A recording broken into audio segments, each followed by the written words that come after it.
nanti setelah kita melakukan edukasi seperti ini, harapannya kita semua sekarang sudah refresh kita ini, kita anggap kita ambil positifnya saja.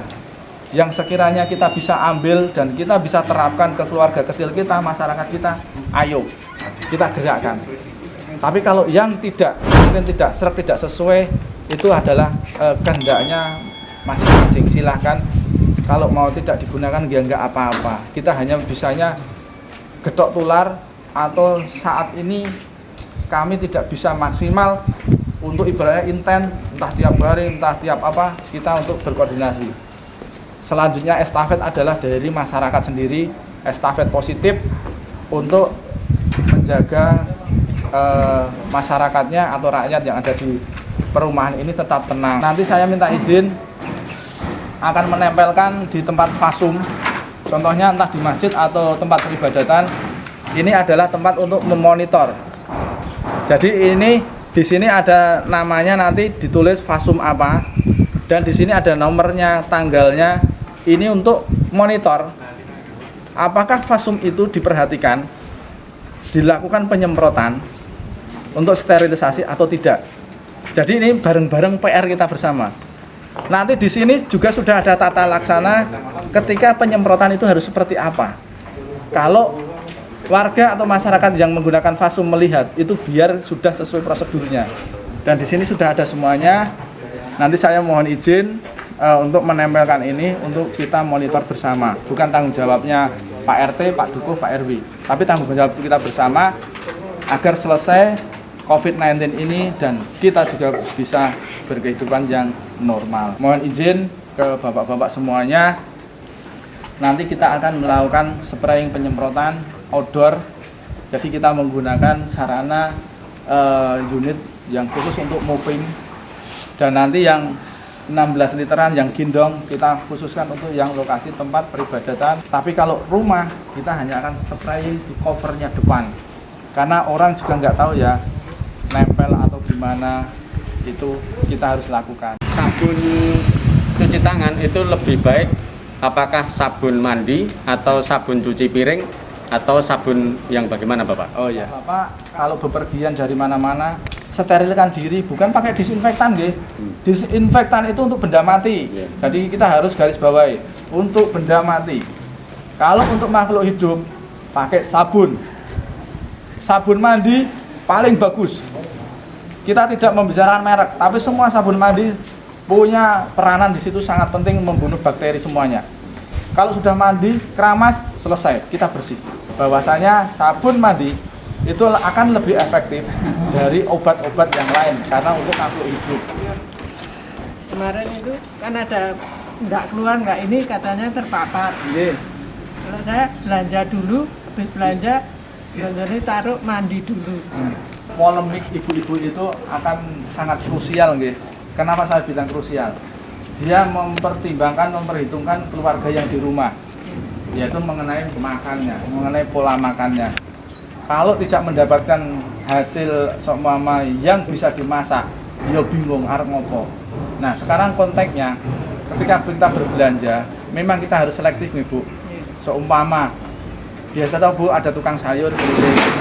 Kalau yang keliling ya, tapi kalau yang sudah mandek, itu setidaknya kita harus tahu dulu dia dari mana dulu. Maksudnya yang jualan ini, jangan sampai kita sembarangan membeli, ternyata dia itu dari memang zona-zona membawa hasilnya untuk didagangkan, itu zona merah. Jadi kalau mau beli sayur, pertama harus tanya dulu, Mas dari mana, itu wajib sekarang ya Bu ya, itu untuk menjaga semuanya.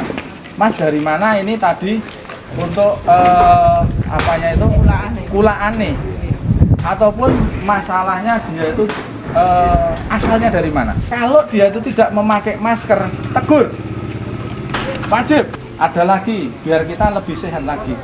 Setelah sayur yang kita beli sampai rumah, ya setidaknya dicuci dulu dengan air mengalir. Kita penyemprotan. Ya. 1 minggu sekali kah? Atau berapa hari sekali kah? Artinya biar pihak perumahan itu bisa melakukan satu putaran ya. Oh, iya. Oh ini harus disemprot sekarang, Iya. oh waktunya harus disemprot. Satu itu. Yang kedua desinfektannya Pak. Iya. Jenis apa? Kalau boleh sih saya minta Vircon terus ke Bapak Pak. Kalau boleh, tapi artinya yang mewakili setelah itu apa yang kira-kira memang tidak memberatkan warga juga. Baik. Yang ketiga Pak, yang terakhir, boleh nggak sih Pak ditutup Pak perumahan ini Pak? Tadi bersangkutan mengenai obat nggih. Efektifnya obat nggih, Pak. Iya. Ya tadi itu saya bilang. Kita di perumahan ini yang digunakan perputaran interaksi paling padat mana? Fasum otomatis. Kalau rumah adalah kewajiban yang punya rumah nggih, Pak. Oh, Satu iya. poin. Oke. Kita harus perhitungkan masalah fasum. Seumpama ada masjid atau tempat peribadatan atau pos peronda.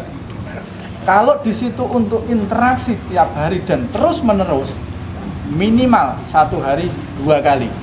Itu serius Pak. 2 hari 2 Karena kali. apa? Obat efektif yang ada di pasaran hanya 8 jam. Sedangkan interaksi di situ ada ya 24 jam dipakai.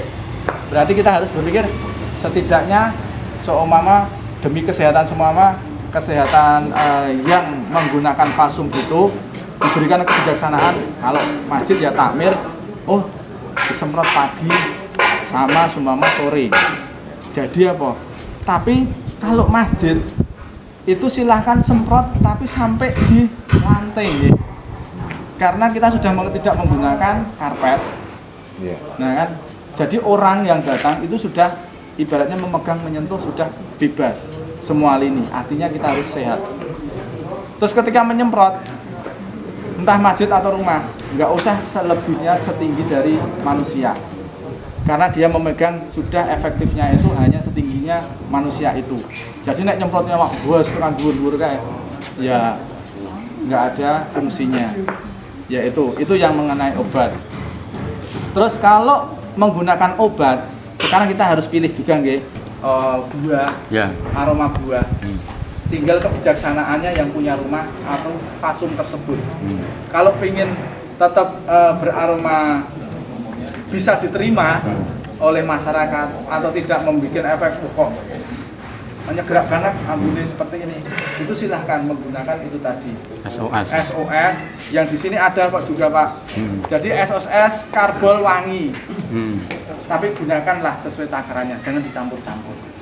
Kalau penutupan rumah itu kan harus ada Penutupan wilayah. komitmen bersama Pak, wilayah. Ibaratnya menggunakan satu jalur. Harus ada komitmen bersama. Nggak mungkin secara personal RT tok nutup dalane padahal digunakan RT lain untuk akses. Iya kan? Kita harus bijaksana di sini. Ada catatan lagi. Kalau ada di situ zona di situ memang ada yang terpapar terdampak, ya setidaknya area situlah yang harus diisolasi, ditutup. Virus ini sebetulnya bisa melayang di udara nggak Pak? Oh, okay. Karena mohon maaf ini kalau misalnya seandainya kita pas lagi beribadah di Fasum, Iya. kemudian kita nggak tahu di antara jemaah itu walaupun sudah ada distance ini Sosialnya. jarak, Iya. ada carrier. Iya. Kemudian kan ada kipas angin tuh. Iya, Apakah dari itu nanti bisa menyebar juga melalui udara itu? Oke. Terima kasih. Mengenai riset saat ini belum menemukan virus ini berjalan di udara melalui touch atau orang memegang atau dan berkesinambungan berinteraksi lebih dekat. Itu dan kenapa di Fasum semua masjid orang wajib pakai masker menjaga Pak. Sekarang kita tegas nih Bapak, di masjid ditulis sih kalau sudah ada alhamdulillah ditulis sih yang tidak memakai masker dilarang masuk masjid. Itu adalah langkah preventif kita demi menjaga warganya. Itu harus kita tekankan, mungkin Bapak Takmin atau siapa saja silahkan mengambil kebijaksanaan sampai sana. Kita masuk masjid yang sekarang masih berfungsi sebagaimana biasa. Kita ada lakukan sholat Jumat, juga sholat tarawih. Karena keputusan takmirnya memutuskan seperti itu. Dan takmir dipilih oleh warga, sehingga keputusan takmir cerminan dari apa yang disuarakan oleh warga. Terpisah masalah pro dan kontra ya.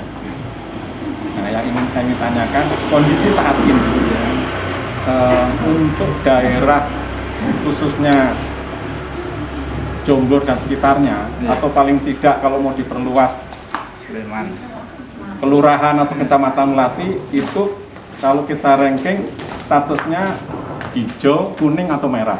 Yang pertama, karena keputusan Takmir beberapa waktu yang lalu adalah memperdomani edaran dari MUI untuk daerah-daerah yang masih ada 3 kategori kan itu Pak.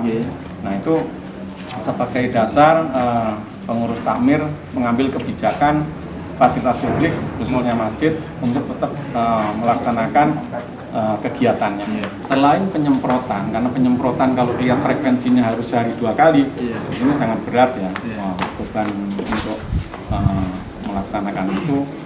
Yang paling mendekati untuk safety-nya itu apa yang harus kami lakukan sebagai pengurus? Kalau perumahan kan macam-macam gitu Pak.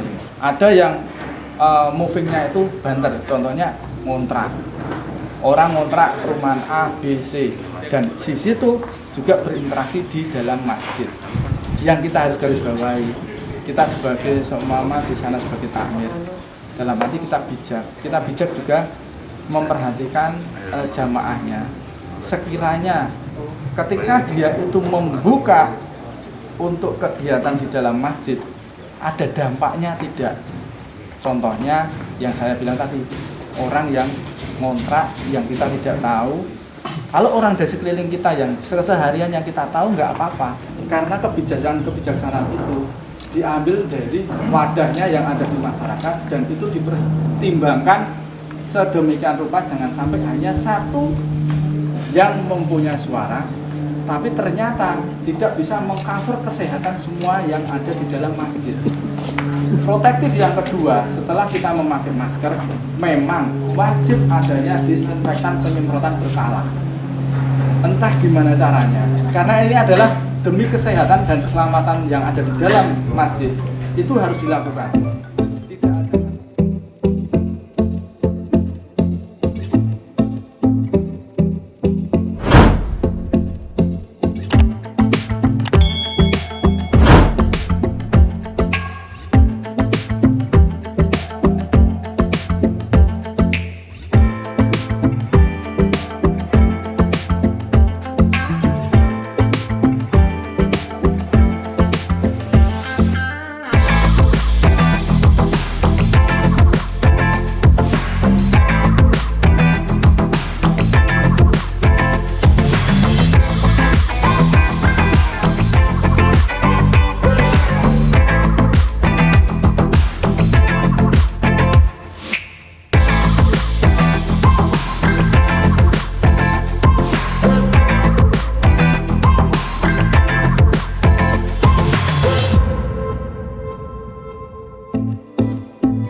Pada kesempatan ini kami mengucapkan terima kasih yang sebesar-besarnya dari tim dari PMI atas kesediaannya membantu warga dalam pelaksanaan penyemprotan untuk pencegahan COVID-19 ini.